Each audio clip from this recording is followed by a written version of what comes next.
حاسس ان الناس مش هتصدق ان انا بصور حلقتين ورا بعض في اسبوع. يعني انا مش مصدق نفسي. انا مبهور. دايما كنت بسأل نفسي هو انا ليه بنام؟ ليه النوم بياخد جزء كبير تقريبا تلت حياتنا؟ طيب كان في حد زمان ايام الكليه كان بيحكي لي دايما، وكنت مبهور قوي، وكان بيحكي بكل فخر ان هو بينام بس 4 ساعات في حياته، 4 ساعات يوميا.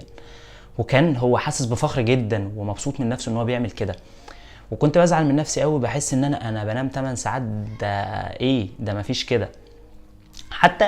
حتى فكره ان انت مش بتنام بشكل مريح دي، حتى انا نفسي واجهتها فتره وكنت باخد منوم. فكل الاسئله دي بصراحه لما قرات الكتاب ده جاوبت عليها. يعني الكتاب ده فعلا واحد من اهم الكتب اللي احنا ممكن نتكلم عليها الحلقه دي. انا حاسس ان انا بقول إن على كل الكتب اللي انا قلتها في الحلقات كلها ان واحد من اهم الكتب، بس هم كلهم مهمين يعني. فشوفوا الحلقات كلها يا جماعه، ويلا بينا اقول لكم ليه ننام. ازيكم يا جماعه مره تانية.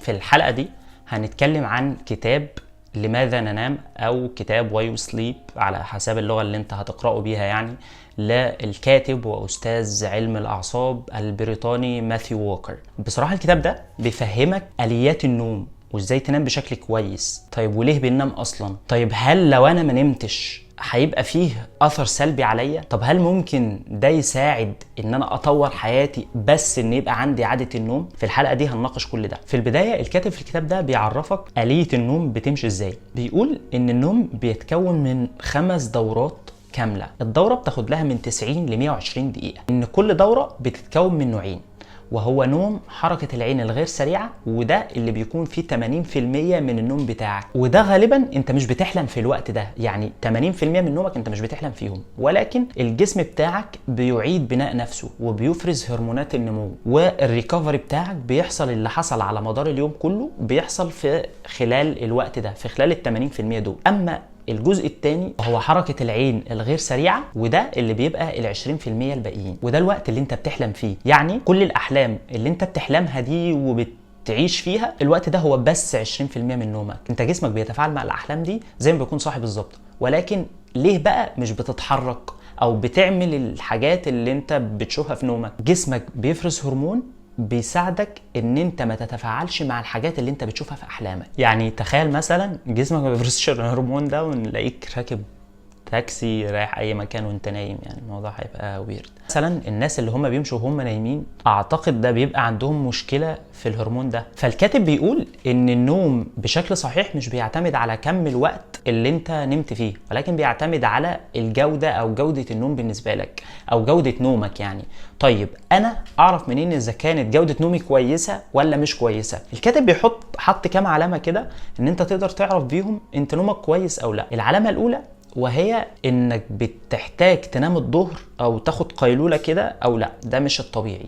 كمان بيقول انت بتحتاج كافيين الصبح او لا، يعني بتصحى مصدع ولازم تشرب كافيين في الصبح او الظهر عشان تقوم يعني، او تعمل الحاجات اللي انت متعود تعملها خلال اليوم. فكده انت فعلا عندك مشكلة في جودة نومك. بيتنقل الكاتب لجزء مهم جدا. طب هل في اضرار لعدم نومي بشكل كويس؟ بيقول الكاتب ان حصل دراسات في جميع انحاء العالم على اكتر من 500 الف شخص، والنتيجة كانت واحدة: كل ما قل عدد ساعات نومك كل ما قل المدة الزمنية اللي انت هتعيشها. انا متأكد ان انا هقرأ في الكومنتس حد بيقول لي الاعمار بيد الله. ايوه انا عارف ان الاعمار بيد الله، بس دي دراسات وابحاث، فاحنا محتاجين فاهمين. حتى قال ان دايما في علاقة بين قلة النوم وبين مسببات الوفاة، زي امراض القلب مثلا، وامراض السكتة الدماغية والسرطانات، وده هو المسبب الاكبر للوفاة في العالم. حتى بيقول ان في دراسة اتعملت في 25 دولة ان معظم الناس اللي بتنام اقل من 6 ساعات بيجي لهم امراض قلبية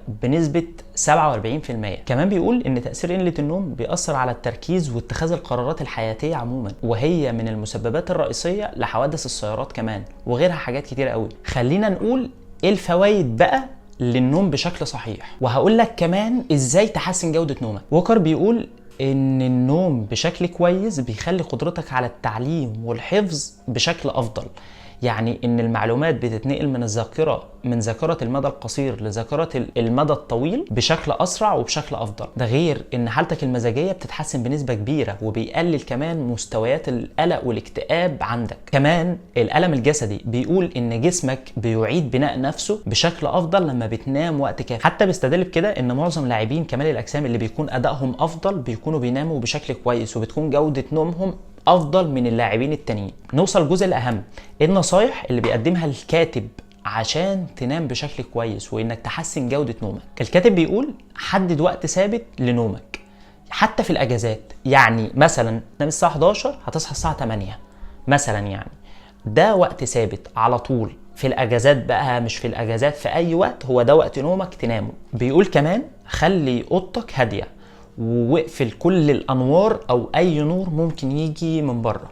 خلي اوضتك مظلمه كده وهاديه عشان تنام نوم مريح. 3 بيقول لك انك تحاول تبعد عن اي شاشه، سواء شاشه الموبايل او اي شاشه كمبيوتر، اي حاجه يعني تبعد عنها قبل النوم على الاقل بساعه، لان ده بيفرز ضوء ازرق، والضوء الازرق ده مش بيساعد على افراز الهرمون اللي بيساعدك على النوم. 4 بيقول لك حاول تلعب رياضه خفيفه كده قبل النوم، يعني مش تروح الجيم مثلا تقعد تلعب كتير، لا، هو تلعب رياضه خفيفه كده قبل النوم، ده بيساعدك على النوم بشكل افضل. كمان بيقول لك لو انت بتاخد وقت شويه قبل النوم، ممكن الافضل ان انت تقرا كتاب شويه قبل ما تنام وبعد كده تنام. ده افضل طريقه ان انت تنام بشكل كويس. بجد يا جماعه لما هتنام بشكل كويس هيفرق معاك جدا في حياتك، هيفرق معاك جدا في اسلوب حياتك، حتى في طريقه تفكيرك، حتى في تركيزك. فكره عدم النوم بشكل مش منتظم بياخد منك كتير وانت مش بتبقى حاسس غير على المدى الطويل، وده انا شفته بعيني. في النهايه الكتاب فعلا جميل، انا قراته على الكندل وهو كتاب فعلا جميل ومفيد جدا، وكان لازم يعني اعمل عنه حلقه لان حسيته مختلف. فالكتاب فعلا هيفهمك اليات النوم وازاي تنام بشكل كويس.